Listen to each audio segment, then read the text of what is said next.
तो आदाब, नमस्कार, जय हिंद, वंदे मातरम। एक बार फिर आप तमाम लोगों का स्वागत है प्रखर की कहानी के नए एपिसोड में। उम्मीद है आप लोग अच्छे होंगे, अपना ख्याल रख रहे होंगे, जहां होंगे खुश होंगे। तो जैसा कि मेरा आपसे वादा था कि मैं रोज क्राइम और देश दुनिया की जुड़ी कहानियों के साथ आपके सामने आता रहूंगा, तो इसी क्रम में आज फिर एक नई कहानी के साथ हाजिर हुआ हूं। तो आज की जो कहानी है ये अपने आप में बेहद चौंका देने वाली है।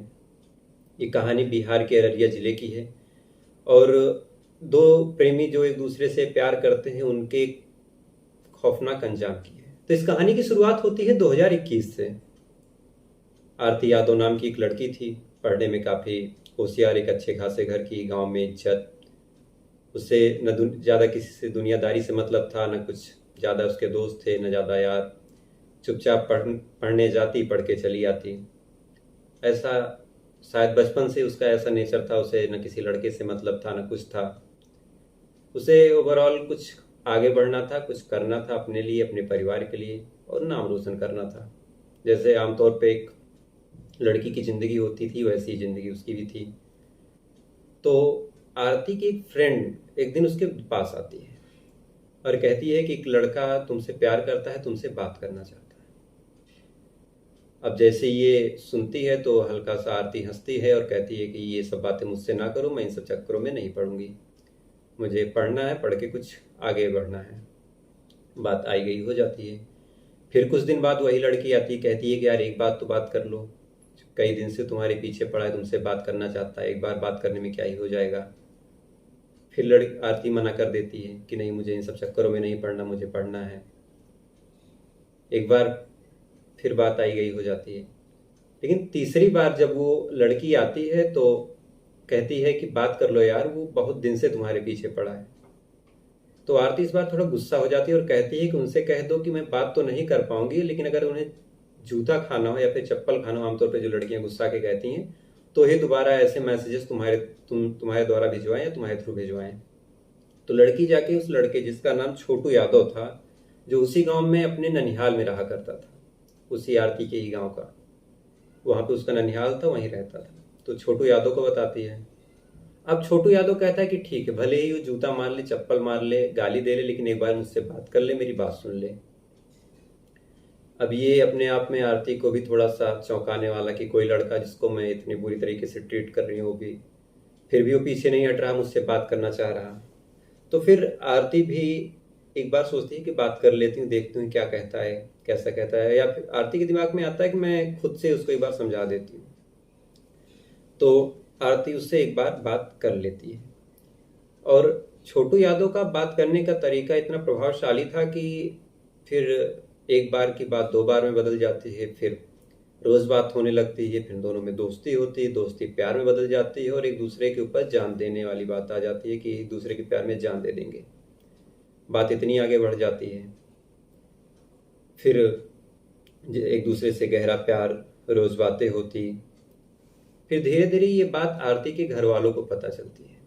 सबसे पहले आमतौर पे जैसे लड़कियां करती हैं कि कोई बात होती है तो अपनी भाभी या अपनी बहन से बताती हैं। अब आरती की कोई बहन थी नहीं, उसकी एक भाभी थी, रूबी कुमारी।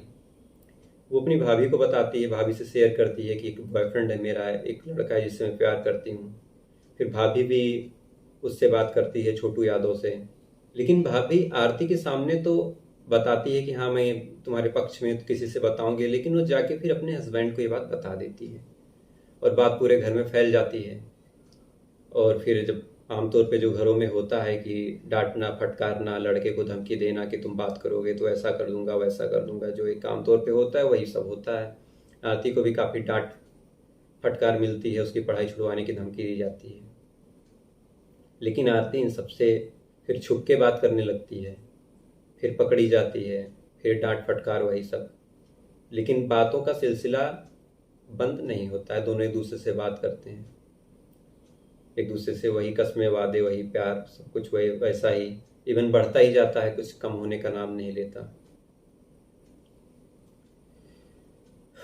अब इन सब चीज़ों को कई दिन बीत जाते हैं, दिन महीनों में बीत जाते हैं। अब इधर घर वालों का गुस्सा भी बढ़ता जाता है और आरती को भी ये पता चल गया था कि अगर छोटू यादव मेरे घर वालों पे हत्थे चढ़ेगा तो कुछ इसके साथ बुरा ही होगा। तो ये छुप के बातें करती है। अब एक दिन छोटू यादव के फ़ोन पे रात को 12 बजे फ़ोन आता है। वो फ़ोन रूबी करती है, जो आरती की भाभी थी, और कहती है कि मेरे घर आ जाओ, मैं तुमको आरती से मिलवाती हूँ या बात करवाती हूँ तुम्हारी। अब इधर ऐसी परिस्थिति जहाँ कोई घर में सपोर्ट करने वाला ना हो, वहाँ उसी घर से कोई फ़ोन करता है, मिलवाने की बात करता है। छोटू यादव एकदम खुश हो जाता है, बिना कुछ सोचे बेचारे आरती के घर पहुँच जाता है। घर पे सब लोग सो रहे हैं।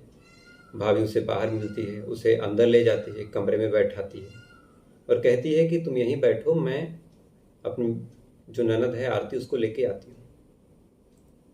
और बैठा के बाहर से कुंडी बंद कर देती है और चली जाती है।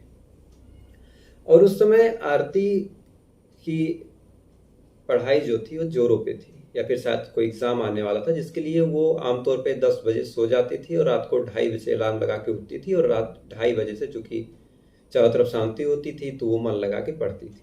तो उस दिन भी 2:30 बजे उसका अलार्म बजता है, वो उठती है और बाहर वॉशरूम की तरफ जाने लगती है। तो जब वॉशरूम की तरफ जाने लगती है तो देखती है कि कमरे में लाइट जल रही है और उसके अंदर कोई आदमी बैठा हुआ है, कमरा बाहर से बंद है। वो थोड़ा चौंकती है और खिड़की के पास जाके देखती है। तो जब देखती है तो पाती है कि उसका वही प्रेमी जिसके ऊपर वो अपनी जान देती है, अपनी जान छिड़कती है, जिससे इतना प्यार करती है, वो उस कमरे में बंद है। तो वो जो अभी आरती नींद में थी, उसकी पूरी नींद गायब हो जाती है। वो एकदम चौंक जाती है और छोटू से पूछती है, अरे छोटू, तुम यहाँ क्या कर रहे हो और इस घर में तुम क्यों आए? तो बताता है कि भाभी, तुम्हारी भाभी जो हैं वो मुझे बुलाई हैं और बात करनी है। तुम तो कहते थे कोई पक्ष में नहीं, लेकिन देखो ये लोग कितने अच्छे हैं, बुलाए हैं, बात करना है। तो अब माँ आरती को थोड़ा सा शक होता है कि नहीं, क्या है, ऐसे क्यों बुलाएं, मेरे घर वाले इतने अच्छे तो नहीं है कि ऐसे रात को भी रात को 12 बजे। तो एकदम घबरा जाती है और उसे बोलती है तुम यहाँ से चले जाओ, लेकिन कमरा बाहर से बंद। अब आरती क्या करे? तो आरती को जब कुछ नहीं सोचता तो वो घबरा के उसी रात को लगभग इतनी देर में 3 बज चुका था, 3 बजे वो भागती है सॉरी माफ कीजिएगा, छोटू के मामा के घर, जिसके यहाँ वो रहता था अपने ननिहाल में। मामा के पास जाती है, वो कहती है कि चलिए आप मेरे साथ, मेरे घर वाले उसको बंद कर दिए हैं, उसे जिंदा नहीं छोड़ेंगे या फिर बहुत मार पिटाई करेंगे, इसलिए आप मेरे साथ चलिए। मामा नींद में उठते हैं और कहते हैं कि ऐसे ही धमकाने के लिए बुलाया होगा और अभी कुछ देर में छोड़ देंगे, तुम जाओ, चिंता कोई बात नहीं। अब खुद सोचिए, जो जिसके घर पे कोई रहता हो, उसका भांजा किसी के घर में कैद हो और उसे पता हो कि कोई खतरा हो सकता है, लेकिन तब भी सीरियस ना ले। अब अपने आप में ये बात हजम तो नहीं होती, लेकिन ऐसा ही उसके मामा ने किया। जो छोटू यादव का मामा था उसने ऐसा किया। अब वहां से आरती खाली हाथ जब घर आती है तो इस बीच वहां जो होता है वो आपको बताता हूँ। तो उस कमरे में जिसमें छोटू यादव बंद था, उसमें आरती की भाभी रूबी, उसके पापा धीरेन्द्र यादव, भाई रविकांत और जीजा पवन यादव, ये चारों पांचों लोग जाते हैं। पर पवन उनसे, छोटू यादव से एक सवाल पूछता है कि क्या तुम मेरी साली से प्यार करते हो और उससे शादी करोगे? अब छोटू इस पे एकदम खुश कि बात अब शादी पे आ गई है, घर वाले कितना सपोर्ट कर रहे हैं, कितने अच्छे लोग हैं, और शर्मा के आंखें नीचे करके और कहता है कि हाँ, मैं उससे शादी करूंगा। अब जैसे ही ये बात छोटू यादव बोलता है, वैसे ही आरती के घर वाले छोटू यादव के ऊपर टूट पड़ते हैं और उसे मारने लगते हैं, लाठी से, डंडों से, लात, घूसे, थप्पड़, जिससे जो बन पड़ता है वो ऐसे मारता है। और इधर जब आरती घर आती है तो देखती है कि छोटू यादव को ये लोग बुरी तरीके से पीट रहे हैं। ये चिल्लाने लगती है, इधर आरती चिल्लाती है, उधर छोटू यादव मदद के लिए चिल्लाता है, छोड़ने की भीख मांगता है, इधर आरती चिल्लाती है, खूब शोर शराबा होता है और ये शोर शराबा पूरे गांव में फैलने लगता है। अब जब गांव में फैलता है तो गांव वाले उठ के आते हैं, छुड़ाने की कोशिश करते हैं, दरवाजा अंदर से बंद था, ये लोग मार रहे हैं। और इधर जब कुछ लोग फिर जब उसको मार के बाहर आते हैं तो इधर सेम सवाल आरती से पूछते हैं कि क्या तुम छोटू यादव से प्यार करती हो, शादी करोगी? तो जब ये हाँ कहती है तो इसको भी उसी तरीके से मारने लगते हैं। लेकिन तब तक गांव वाले आते हैं, बीच बचाव होता है, नज़दीकी थाने में फ़ोन जाता है, पुलिस आती है और सब कुछ अपने कब्जे में लेती है। छोटू यादव को हॉस्पिटल लेके जाया जाता है। तो जब छोटू यादव को हॉस्पिटल लेके जाया जाता है तो उसे वहाँ पे मृत यानी कि डेड घोषित कर दिया जाता है। और पोस्टमार्टम करने के बाद जो मरने की वजह बताई वो पिटाई और इलेक्ट्रिक शॉक, यानी ये लोग जब कमरे से निकलने लगे थे तो छोटू यादव को करंट भी लगा दिया था इन्होंने। तो पिटाई और इलेक्ट्रिक शॉक की वजह से छोटू यादव की मौत होती है। और इधर आरती जो थी उसको भी बुरी तरीके से पीटा जाता है, उसे हॉस्पिटल लेके जाया जाता है।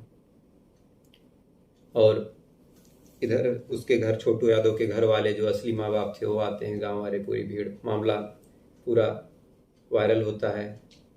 काफ़ी नेता इस समय में उसके घर जा रहे हैं, जैसे बीच में भी पप्पू यादव जी गए थे। और इस समय ये पूरे बिहार और पूरे लगभग नॉर्थ इंडिया का बहुत ही चर्चित मामला है। अब इधर इतना होने के बाद आरती यादव इस धरने पे बैठ गई है कि जब तक छोटू यादव के साथ इंसाफ नहीं होगा, यानी कि जब तक वो खुद के ही माँ बाप को जब तक जेल नहीं भिजवा देगी, जीजा को, अपने भाई को, अपने भाभी को, तब तक वो खाना पानी नहीं खाएगी। और इसी तरीके से वो खाना पानी छोड़ भी चुकी है, लगभग 4-5 दिन से उसने कुछ खाया नहीं है। और इसी डिमांड पे वो बैठी है कि मेरे घर वालों को जेल हो, उनके खिलाफ कार्रवाई हो। और इस मामले में अब तक 2 लोगों की गिरफ्तारी हुई है, बाकी अभी कुछ खास इसमें बात आगे नहीं बढ़ी। तब इसमें सवाल ये है कि एक लड़की जो उससे प्यार, किसी लड़के से अगर प्यार करती है, कुछ ऐसी, कोई धर्म का मामला नहीं था कि दूसरे धर्म में कर रही है या फिर किसी दूसरी जाति में कर रही है जो आमतौर पे होता है, तो घर वाले इतना खिलाफ होते हैं और फिर इस तरीके से मारते हैं, मारने के बाद करंट लगा के मर्डर कर देते हैं और अपनी ही सगी लड़की को इतना मारते हैं। तो ये थोड़ा सा एक अपने आप में बहुत शर्मनाक और दुखदाई हादसा है। बाकी इस मामले में आपकी क्या राय है, क्या पनिशमेंट होनी चाहिए, आप मुझे कमेंट करके ज़रूर बताइएगा। और इस वीडियो को ज़्यादा से ज़्यादा शेयर कीजिएगा। बाकी आज की कहानी में इतना ही, बहुत ही लास्ट में यही कहूँगा, बहुत ही दुखदाई हादसा है। फिलहाल आज की कहानी में इतना ही। कल फिर आपसे इसी समय मुलाकात होगी किसी एक नई कहानी के साथ। तब तक के लिए खुश रहिए, स्वस्थ रहिए। जय हिंद, वंदे मातरम।